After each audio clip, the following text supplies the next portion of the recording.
We're at 11 minutes to 9 now, and let's have a look at the morning papers, the Sunday papers.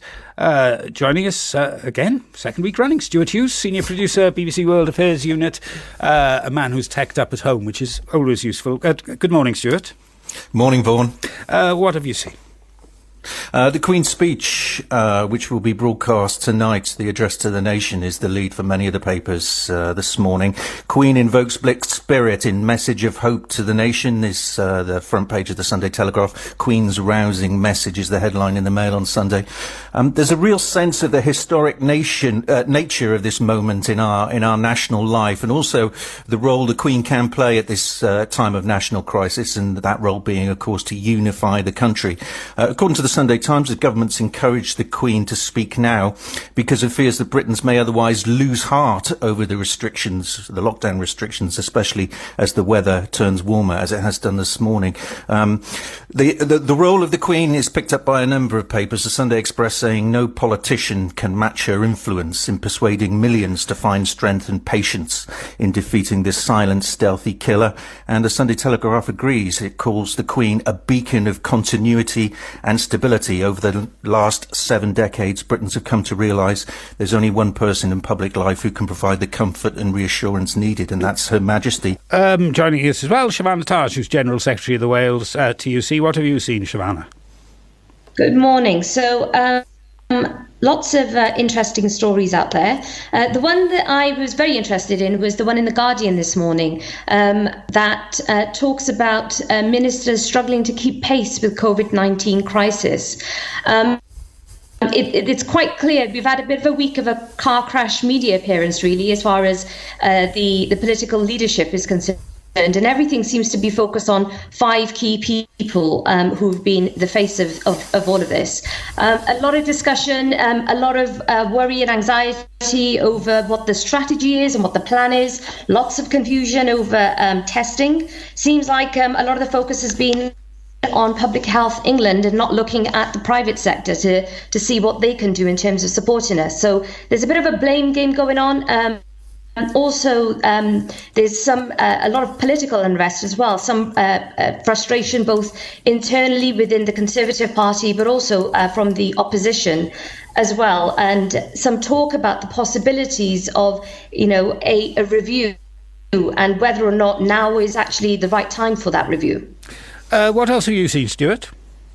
Yeah, definitely the blame game going on in the Sunday papers, as Shavanah says, but also questions starting to be raised. When I spoke to you last week, I think the initial shock was still settling in on the changed circumstances we find ourselves. And now, today, the papers are starting to ask, what's the exit strategy going to be from this crisis? We're entering our 3rd week of lockdown, and many of us are starting to ask, when will this end? When will we be able to resume any semblance of normal life? And the Sunday papers have got a lot of questions, but I'm afraid not a lot of answers, as it seems somewhat inevitable that the lockdown will be extended further.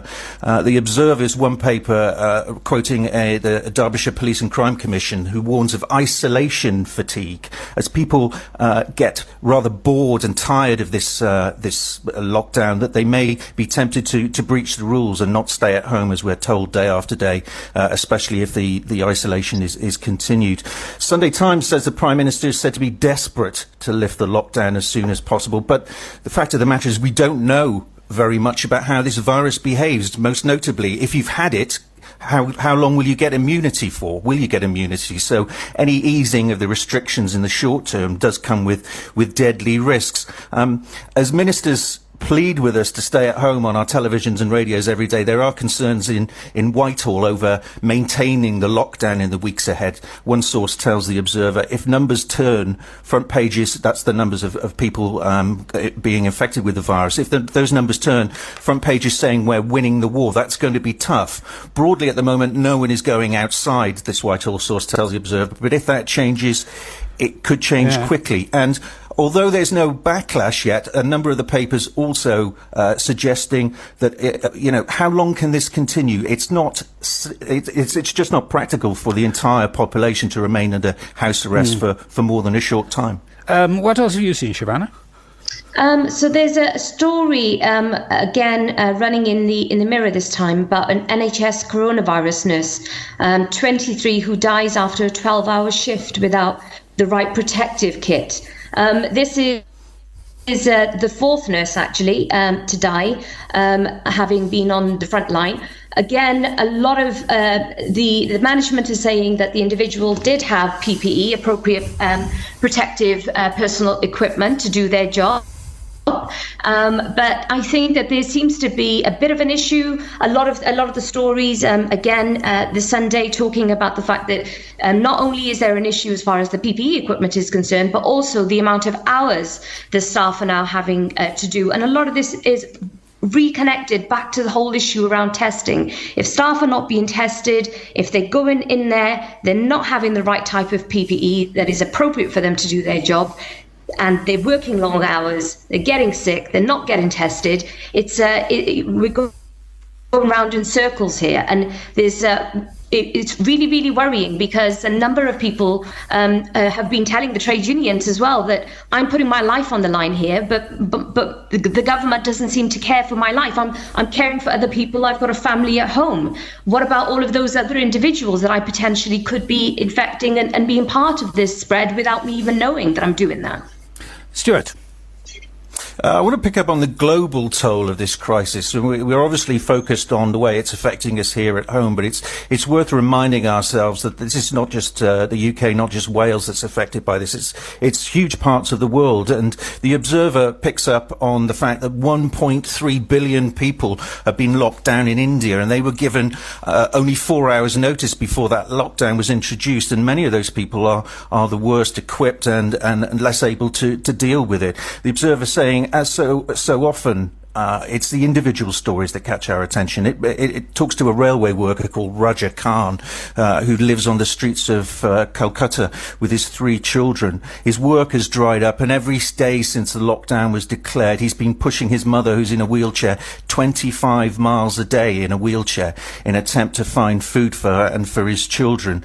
The Observer speaks to an economist, an Indian economist, who says that they've never had a situation where the government shut down both supply and demand. There's no planning, no safety net, and people weren't even given the chance to prepare. And there are concerns in the Observer over food shortages and how trying to keep 1.3 billion people in India locked down for an extended period of time is going to work. And in its leader column, the Observer says, if efforts to control the virus in the developing world failed, the human toll could be indescribable. Perhaps this morning, with the sun shining here in the UK, it's just worth reminding ourselves that we're being asked to stay at home, and for many of us, we do have the basic necessities to keep us warm and to keep us fed. But many people dealing with this crisis around the world just don't have that. But it is a very sobering thought, isn't it? The number of people around the world who are paid a daily wage, and the moment that stops, they have nothing to fall back on. On that particular point, I mean, in India, people were given 3 hours before the lockdown happened, and many people are actually based in the main cities, having to travel home, and as you say, working on a daily basis. I think that sometimes we really do need to be mindful and remember that we are in a much more privileged position, but at the same time we cannot afford to ignore what's happening here as well, as far as the workers are concerned, and as far as frontline workers are concerned, people who are really in the coalface in all of this and who aren't being protected, and many employers that are continuing to operate on a basis when we know, quite frankly, there's some businesses that aren't deemed essential. So there's a lot of various different individual stories about those issues in particular. But the big story really now is what happens next. Will there be a plan going forward? Will all 4 nations agree on a strategy for testing, or will everything be left in this sort of confused daily updates that every single person keeps getting?